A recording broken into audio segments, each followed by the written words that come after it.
قبل الأخيرة، لأن حقيقة من من الشلف إلى غاية الاتحاد العاصمة. نظن كل فريق عنده وفاق الحظوظ ستيفا باش ومسافر اسبانيا غدا باش يدير تحضير البريمير تاعو. نعم، أول. يوم 1 جانفي باش يروح باش يدير تحضير تاعو. وش هي الاشياء شيخ اللي راح نصلحوها في وفاق سطيف حتى ممكن نعاودوا نشوفوا شويه وفاق سطيف اللي شفناه في العامين اللي فاتوا؟ هو أولا بقى منصب في العدد اللاعبين.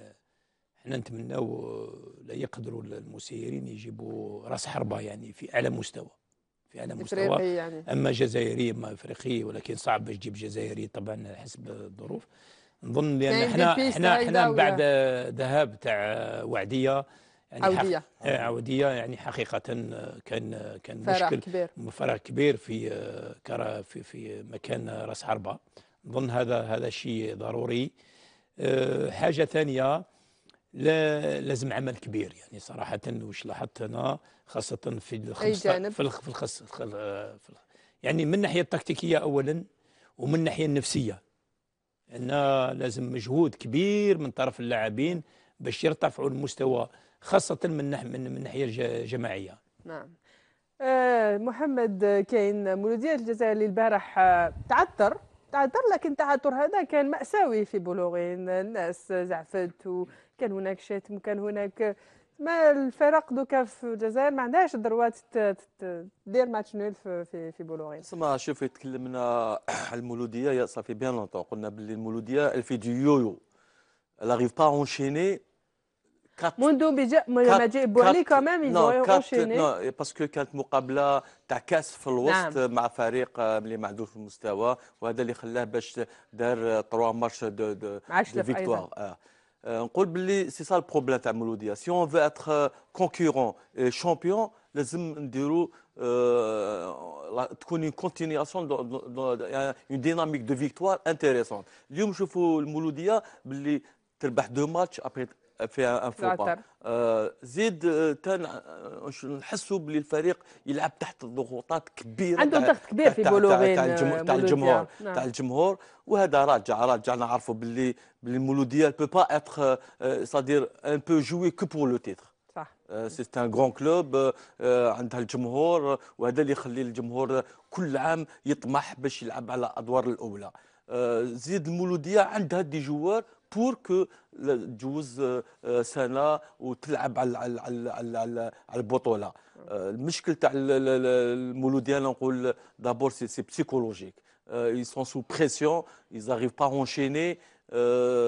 سي ديفيسيل المولوديه دو جيري لو مولوديه. كاين فريق اللي البارح ضرب بقوه، هو فريق شباب الثوره، ضرب بقوه ضد فريق اهلي برج بوعريريج، عفوا في برج بوعريريج ب3 مقابل 0. اون تري ريوسيت المدرب الجديد لالا ميشيل. نعم. والمدرب الجديد بسكري تانيث مع البرج. دونك الثوره اللي يعود وفاز ب3 باش تربح 3 في برج بوعريريج سي با دوني. نو بصح الثوره مش فريق اللي راح يخرج لنا مفاجاه، فريق يعرف يلعب الكره، وفريق عنده لاعبين على اعلى مستوى ويلعبوا كره جميله. انا نظن المباراه الاخيره هذه، في المباراه في الجوله 15 وهي الاخيره في مرحله الذهاب، انا نظن كل الفرق وحتى المدربين وحتى المسيرين كل فرق راهم عندهم تعب كثير من الناحيه الذهنيه. كل واحد يخمم على استادير الذهاب في المرحله تاع الميركاتو. ونظن ان هذه لعبت دور كبير حتى كما نقولوا الفريق تاع وفاق سطيف ولا فريق قبائل ولا اي فريق. انا نظن كلهم هادو راح في المرحله تاع الذهاب الاياب راح يتصرفوا. محمد، باختصار شديد، شباب الوزداد اللي خسر ضد في بجايه، لكن رئيس كما كان هنا وصرح عليه ما رضا مالك الاسبوع اللي فات، غاموندي راح يقعد مدرب الفريق شباب الوزداد. C'est son problème, mais نشوفوا باللي السي ار بي سي اون فري كريز. سي اون فري كريز de résultats, pas administratif, mais de résultats. Ils n'arrivent pas à trouver le déclic هذوك. حتى لو عندهم نقولوا باللي عندهم مجموعه بشريه لاباس بها تاع لاعبين، اليوم ils sont plus en confiance. Voilà, c'est pas que il y a pas que le CRB qui trouve des difficultés à حتى marquer. شبيبات قبل كان قلنا عندها باللي البطوله مشكل تاعنا هذا. كاع يتيك عندهم مشكل تاع لو رياليزم ممكن بور ماركي. ممكن استاذ دير لنا شويه تقييم، لكن في دقيقه من فضلك باش نروحوا نشوفوا اشياء اخرى. بسرعة جدا. الجولة الأخيرة فيها أمر رائع جدا جدا، إنه يدخل الجزائر أو الدوري الجزائري موسوعة الغرائب والطرائف. الفرصة اللي ضيعها حميتي نعم، ضد مولودية الجزائر في مولودية الجزائر، وده يخلي مولودية الجزائر فرحان بالتعادل ما يزعل.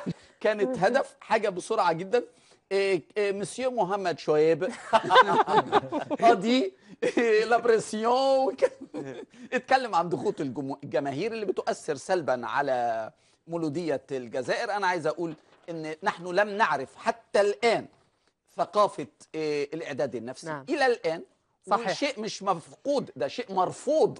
صحيح. وكابتن الشيخ رابح قاعد جنبي ما عندوش اعداد نفسي، مولوديه ما عندوش، منتخب الجزائر ما عندوش اعداد نفسي، منتخب مصر ما عندوش اعداد نفسي. روجيه فيدرير بطل التنس عنده 4 اعداد نفسي، لاعب واحد عنده 4 اكيب اعداد نفسي. الجزائر كلها ما فيهاش واحد اعداد نفسي، وده اللي بيعمل البريسيون، وده اللي بيعمل المشاكل الكبيره.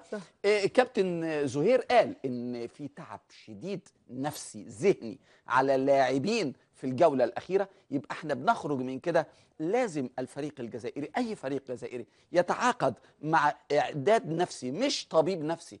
اللاعبين والمدربين فاكرين ان الطبيب النفسي لان هم مجانين او نعم. لا، ملاش علاقه. سيكولوج ماشي بسيكاتر. مساله ازاي تواجه ضغوطات المباراه، ازاي تؤهل نفسك، ازاي ما تفكرش في الجمهور، ازاي تغلق اذنك عن سماع الشتيمه.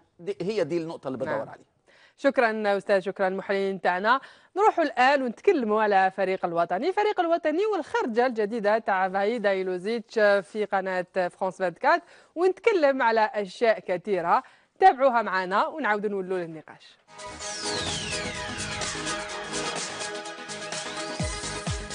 من لا يتذكر كبوة العملاق الإيفواري في كأس إفريقيا 2010 أمام الخضر؟ ومن لا يتذكر خروج المنتخب الوطني في الدور الأول من كأس إفريقيا 2013؟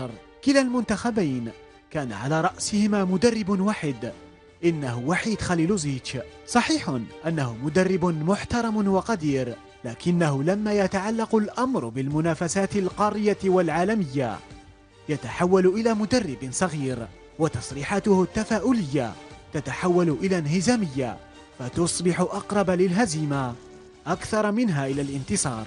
الناخب الفرنكو بوسني الذي يشرف على كتيبة المحاربين منذ أكثر من 3 سنوات لم يسبق له أن وعد الشعب الجزائري بشيء إيجابي. في البداية أوهم الناس أنه اتفق مع الفاف على بلوغ نهائي كأس إفريقيا وربع نهائي المونديال. تصريحات أضحكت الجزائريين إلى درجة أنهم اعتقدوا أنه هرم مبكرا، ومع مرور الوقت عاد إلى صوابه، فراح يطلق تصريحاته الانهزامية قائلا عشية التنقل إلى جنوب إفريقيا شهر جونفي الماضي أنه لا غرابة لو يخرج الخضر في الدور الأول، فكان فعلا عند وعده. وها هو بعد 10 أشهر يطلق نفس التصريحات ويقول لقناة أجنبية كعادته أن الجزائريين لن يذهبوا بعيدا في العرس العالمي. فماذا أصاب خليلوزيتش؟ هل هو المدرب الذي يخشى المنافسات الكبيرة، أم أن محدودية مستواه جعلته يتفادى إطلاق الوعود، أم ماذا؟ أسئلة وأسئلة كثيرة تطرح اليوم حول شخصية هذا الرجل الذي بات يقزم كل ما بناه بنفسه وما بناه سابقوه.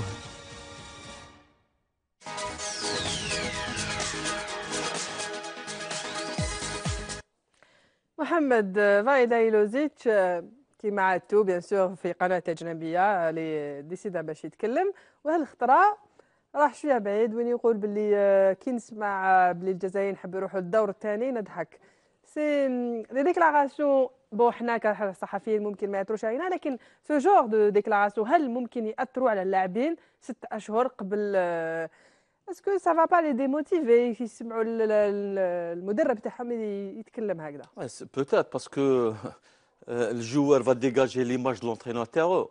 راح يشوف الصوره تاع المدرب تاعو، راح تشوف التصريحات تاعو، ربما راح حتى ميم سيغ البلون مونتال راح يولي كيما المدرب تاعو.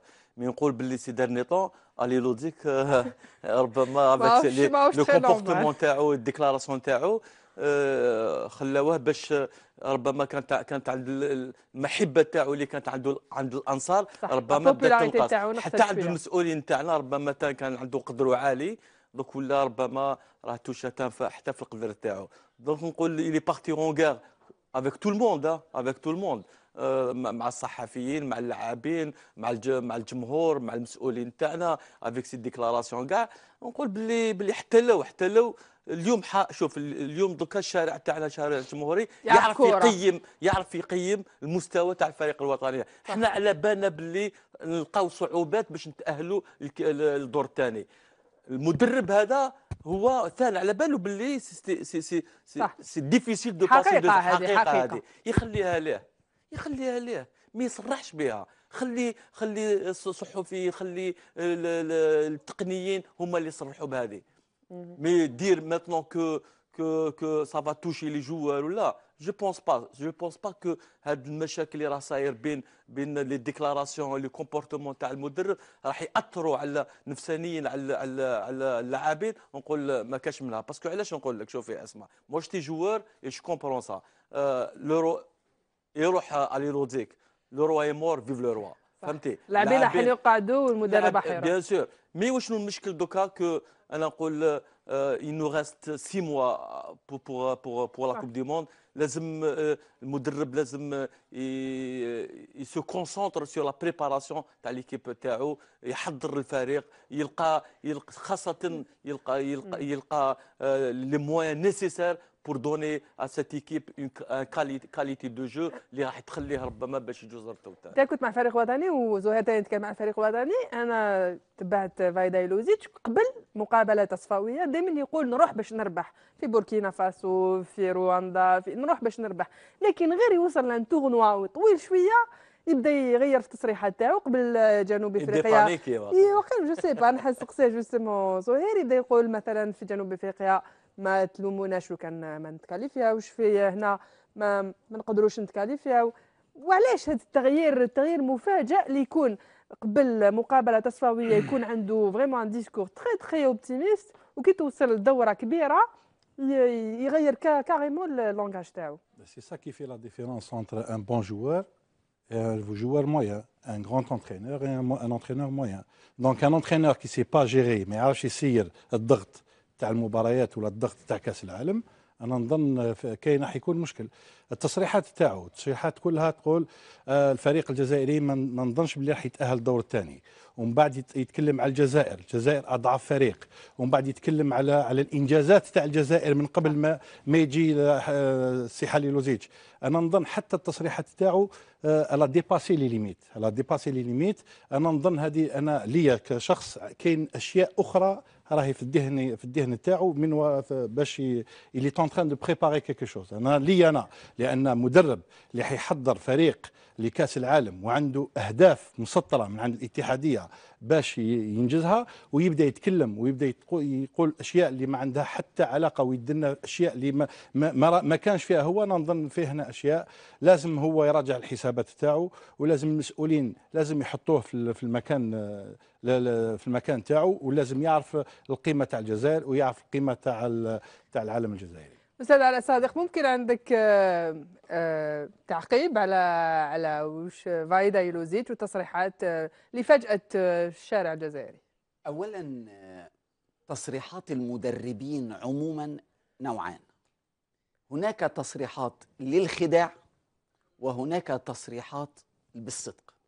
فالتصريحات الخداعيه لما جوارديولا وهو بيكسب مع بايرن ميونخ مباراه تلو مباراه ويطلع في كل مؤتمر صحفي يقول هيجي مره ونخسر، ده خداع، ده يعني يقول هو مش عايز يخسر، بس دي تصريحات علشان يخلي اقدام لاعبيه على الارض ما يغتروش. فدي تصريحات بتدخل تحت اطار الخداع. وفي تصريحات صدق، يعني انا مستوايا كذا. تصريحات الصدق دي بتنقسم نوعين، في تصريحات صدق ايجابي نروح باش نربح، ده تصريح ايجابي صحيح باللغه الجزائريه بس ايجابي. نعم صحيح. وفي تصريحات انهزاميه، الجزائر اضعف فريق، ده غلط. واحد يقلل من شأن انجازات الجزائر الماضيه، ده غلط اللي بيعمله خليلوزيتش. لما يقول احنا منتخبنا مش مؤهل انه يجتاز الدور الاول ممكن نتقبلها، لكن لما يقول انجازات الماضي مش موجوده، انتم ما عملتوش حاجه، ده كلام فاضي، وده يعني عيب انه يصدر منه. انا اذكر 1998 افريقيا في بوركينا فاسو. نعم. المنتخب المصري كان مدربه محمود الجوهري. نعم. قبل ما يروح عمل مؤتمر صحفي، قال ايه في المؤتمر الصحفي؟ قال تصريحات خداعيه 100%. قال لك احنا مستوانا فنيا ال 13 من 16، اجتيازنا للدور الاول مكسب كبير، وراح كسب البطوله. ده تصريحات خداعيه، مش عايزين ناخد تصريحات هل مثلا استاذ علاء، هل بوب برادلي مثلا كان هو كاجنبي كان يدير تصريحات كما هذه؟ الحقيقه بوب برادلي من اكثر مدربي منتخب مصر على مر التاريخ عقلانيه ووطنيه، تحس انه مصري مش امريكي. كان دايما يحفز وكان دايما يعطي امل، وكان ما يتجاوزش حدوده برضه، يعني لا يدي امل ضخم ولا يحبط. لكن بوب برادلي اشتغل في أسوأ ظروف ممكنة، يعني لو جوارديولا مسك منتخب مصر، لو مورينيو، لو أرسن فينجر، كله كان هيفشل، لأن زي ما كابتن الشيخ رابح عارف احنا اشتغلنا بدون ظروف، بدون دوري، بدون إنما الحقيقة هناك فرق شاسع بين سيكولوجية بوب برادلي الطيبة وبين سيكولوجية خليلوزيتش المهزوزة. خليلوزيتش عايز يهرب من المسؤولية في حالة الهزيمة، وده مسألة مرفوضة. انت لو الجزائر لا قدر الله انهزمت انت مسؤول. نعم. لكن هو حتى ولو فريق ضعيف، حتى ولو لاعبين، لكن انت عارفه هو عقده بيخلص مع نهاية المونديال، والست شهور قاعد، هتمشيه النهارده هياخد الست شهور ويروح يشتغل في نادي ليل، في نادي بتاعه. هو يتمنى جواه ان المنتخب يقولوا له امشي وخد فلوسك، فيبقى هياخد فلوسه مرتين، هياخد فلوسه من الجزائر ويروح يشتغل في نادي فرنسي، حتى ويخسر كأس عالم لمرة ثانية. ما بقتش تفرق قوي موضوع المشاركة في كأس العالم. ما بقتش تفرق. عارفة كان زمان المشاركة في كأس العالم لها قيمة، قلت ليه؟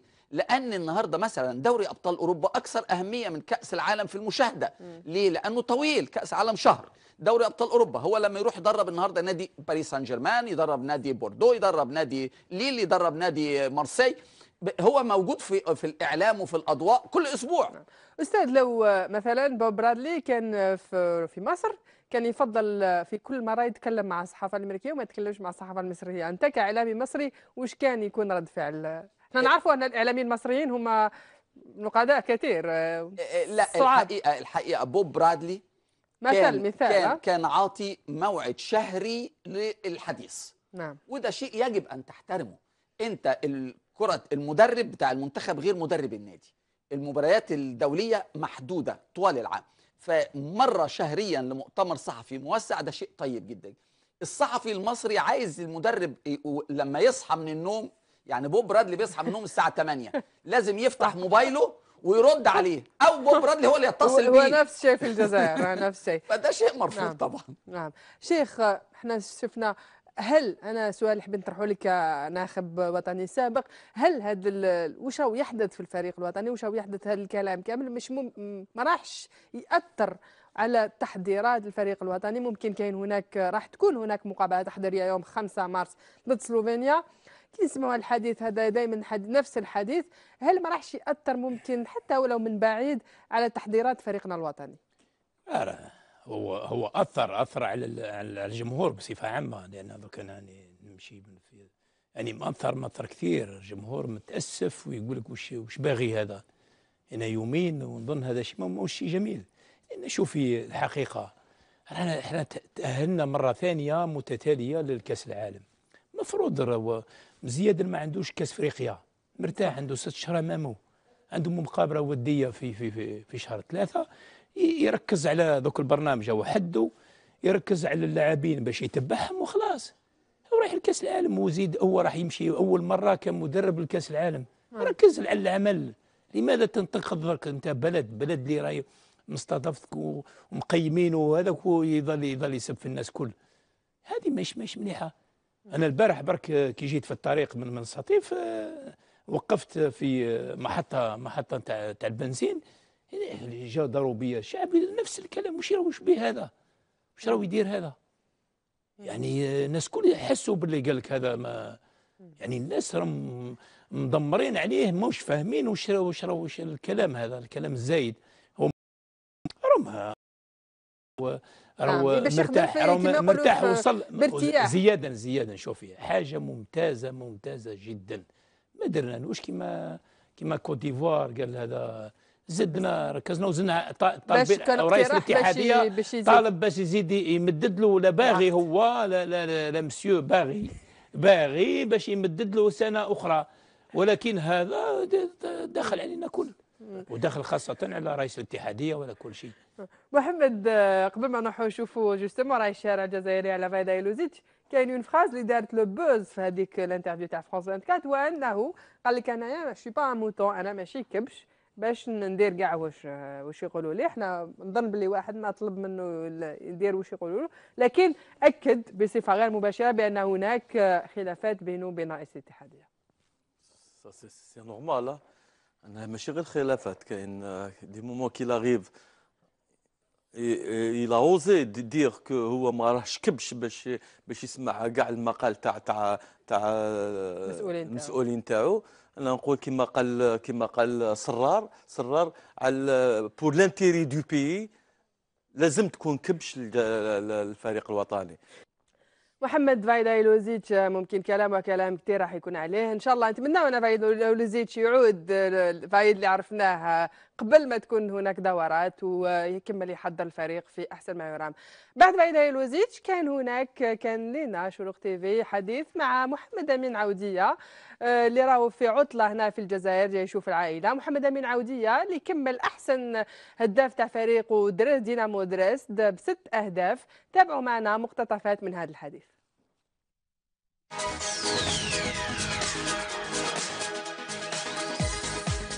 انا ما نكذبش عليك، انا une semaine avant que le sélectionneur national monsieur Vaïd donne la liste، لو كان تقولي لي اوديه شحال عندك بورسونتاج ما تكونش حاضر في ماتش روتور، نقول لك 1%. ايفيدامون ما كنتش حاضر، هذاك ال 1% غلب لي 99%. لو شوا دو كوتش. كيفاش ما نكذبش عليك، انا ما نقول لك زعما كنت فرحان. لا باسكو سيتي ديرنيير مينوت نحيت مع ليست. عشتها مال. نكذب عليك، انا في راسي في هاد لي دو ديرنيير اني اي دمي je cesse pas de marquer des buts soit en Algérie soit en dehors d'Algérie. je dis bien je cesse pas de marquer des buts. وانا في ليكيب ناسيونال باش الناس تعرف، انا في ليكيب ناسيونال عطاو لي فرصه زوج مقابلات. غامبيا هما في غامبيا تقدري تعاودي تشوفي الماتش واعطيني رايك. حتى فايد قال بلي درت كون ماتش. والبوسنه في ملعب 5 جويلية تقدري تشوفي الماتش. لو تيغان ليتا دو تيران ليتي كاتاستروفيك. هادي ما دو ماتش اللي لعبتهم ما يخفالكش بلي عوديه ما لعب ولا مقابله في ملعب تشاكر بالبليده. هذه الناس سي دي بتي ديتاي اللي بالك ما يعرفوهمش. ولا مقابله جو دي بيان alors que ça fait pratiquement 3 ans depuis que j'ai reçu ma première sélection en équipe nationale. C'est des trucs il faut se remettre en question. C'est des trucs qui peut-être je mérite pas. Je dis pas je mérite d'être porter le maillot national, d'être titulaire indiscutable. Peut-être je mérite pas pour le moment parce qu'il y a des attaquants qui passent par une belle période. Peut-être que Dieu a vu que je dois encore patienter pour jouer en équipe nationale parce que là où tu vas jouer, tu vas tout éclater. Donc le plus important c'est quoi? C'est Arbeit, c'est le travail. Et je vois que j'ai un petit peu de Houssam Hassan sur le plan caractère. Moi, personnellement, je suis quelqu'un de très chaud, très... T'as inculqué. C'est un entraîneur رفدت عنده بزاف. تعلمت نكون جيعان في الفوتبال مع هذا المدرب. تعلمت نكون جيعان على الاهداف باسكو كاين تما دي جون en Allemagne ils sont surpris, ils m'ont dit tu as 6 buts, tu marques pratiquement en espèce de temps de jeu comme ça. هادوما امور نقدروا نقولوا شحال من دقيقه في 525 دقيقه ولا entre 500 et 550 minutes. هاد الامور تعلمتهم من عند حسام حسن. انصار الوفاق انا نحبهم باش تكون على بالك. انا ما عنديش مشكل معاهم، باسكو عباك الناس يقول انا شوف مدينه سطيف نحبها ما عندي حتى مشكل معاها، او كونترير سي لون دي فيل كو جيم بوكو بارابور سون كليما بارابور سي الناس كيفاش يستادي، انا الناس استضافوني واستضافه تاع الناس في وفاق سطيف والترحاب ديالهم هو اللي خلاني نمد واش قدرت نمد. وشنو كاينه حاجه انايا لو ستاف ديريجون الحالي جو دي بيان تاع وفاق سطيف خدعني.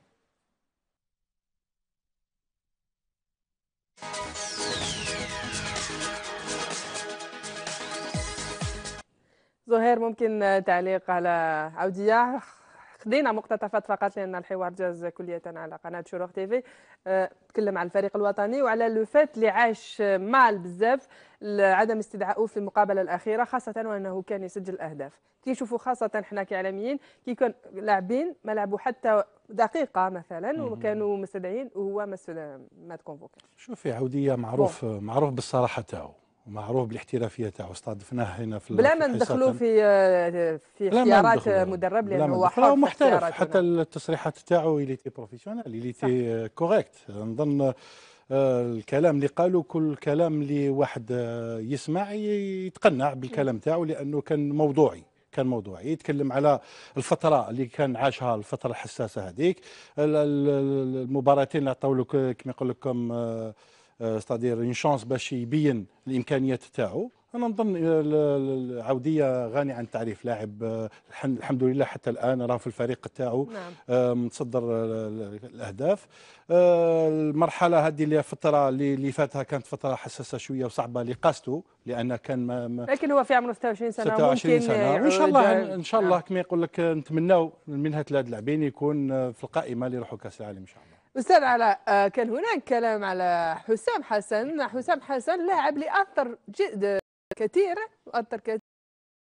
العودية، قال بلي تعلمت منه نحب نسجل أهداف، تعلمت منه نربح الألقاب.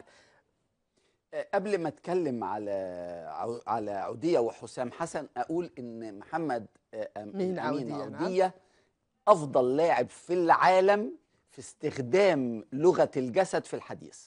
يعني ما بيتكلمش بلسانه، ايديه بتشتغل، عينيه بتشتغل، راسه بتشتغل كده، فالبادي لانجوج بتاعه تحفه. يعني انا لو ما افهم لغته افهم هو عايز يقول ايه من فرط استخدامه للغه الجسد.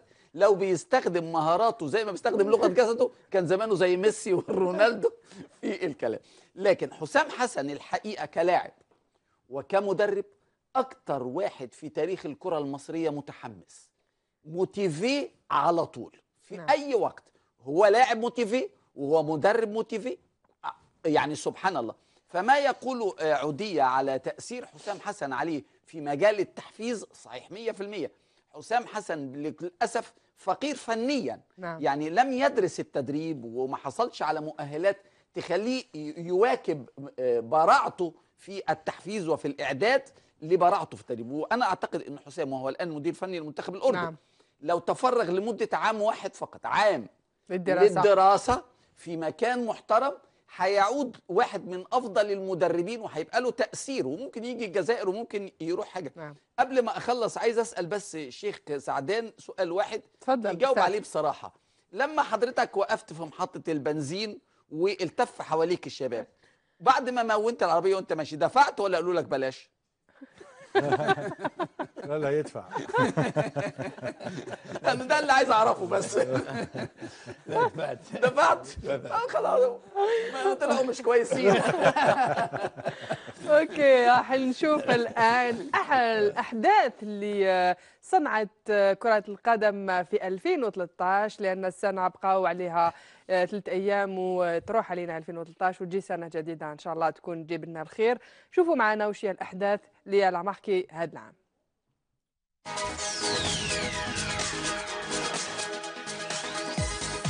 كثيرة كانت الأحداث الكروية الوطنية لسنة 2013، أحداث امتزجت فيها الأفراح بالأحزان نستهلها بالتأهل التاريخي الرابع للخضر للمونديال لما اقتطع أشبال مدرب وحيد خليلوزيتش شهر نوفمبر الماضي رغبة المشاركة في أكبر محفل كروي عالمي السنة المقبلة. تأهل أخرج مرة أخرى الشعب الجزائري إلى الشوارع للاحتفال، فكانت أجواء تاريخية واستثنائية كرست بها الكرة الجزائرية تفوقها على الصعيد القاري بمعية منتخبات نيجيريا، الكاميرون، كوت ديفوار وغانا. سنة 2013 عرفت أيضا تفوق اتحاد العاصمة عربيا لما توج رفاق محمد لميز بنوش بكأس العربي للأندية لما تفوقوا على العربي الكويتي بملعب الخامس جويليا في مباراة تاريخية مشهودة. نفس الفريق كان صنع الحدث قبله ببضعة أيام لما حاز الكأس الجزائري الثامن في تاريخه لما هزم العميد في نهائي فريد من نوعه. يومها رفض لاعبو وطاقم المولودية صعود المنصة لاستلام الميدالية أمام مرأى ملايين المشاهدين والسلطات العليا للبلاد. لقطة لقيت استنكار المحيط الرياضي بكل توجهاته، فكانت العقوبة قاسية في حق اللاعبين والمسيرين ممن حملوا مسؤولية ذلك التصرف المشين. من جهة ثانية تواصلت أفراح النسر الصيفي لما حافظ الوفاق على لقب البطولة الذي كان حازه الموسم الماضي، فكانت الفرحة كبيرة في عين الفوارة وتجسدت بحق مقولة الكبير كبير.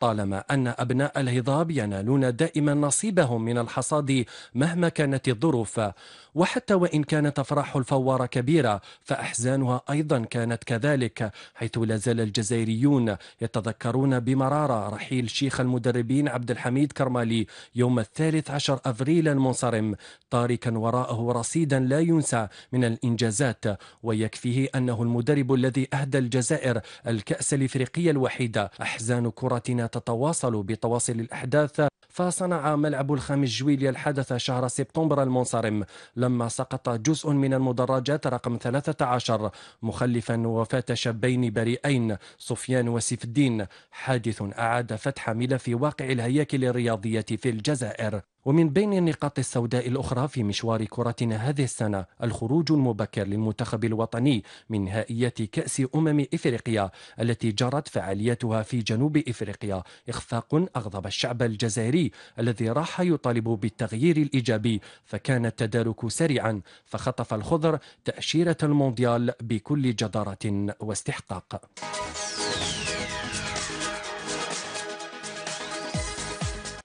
محمد، باختصار حاجة أشياء كثيرة ممكن أثرت فينا هذا العام، وش هي الحاجة ممكن Il y avait de tout, de la joie, صح. de la gaieté, de la peine. مي الشيء اللي هي الدنيا اللي قاستني بزاف هي الاحداث هذوك لي زاكسيدون دون لو ستاد، الناس اللي ماتت في الملاعب، الناس اللي ماتت في لي تريبون كاع تيك سا سي هذا الشيء لازم ما نشوفوش في الملاعب تاعنا، باسكو موت على جال المقابله نظن بلي سافو با لا بان. زهير.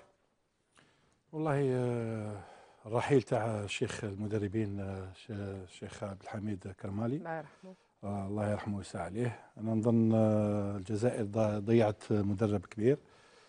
انا حبيت نفتح قوس، ما نخليوش حتى الناس كيما هادو يروحوا علينا باش نتفكروهم، ماذا بينا حتى هما يكونوا حيين نقيموهم ونقدروهم كما يقول لك نعرضوهم باش نكبروا بهم، لان هما سي او كي اون في ليستوار، سي او كي اون في ستادير لو فوتبول اللي وصلنا ليه، سي غراس ا سي جون لا، والله يرحمه ويسع عليه. الله. شيخ. بون بقات لي انا سورتو لا كاليفيكاسيون تاع المنتخب المره الثانيه للكاس العالم، نظن هذا شيء جميل، والجمهور والشعب الجزائري في الجزائر وخارج الجزائر فرح كثير.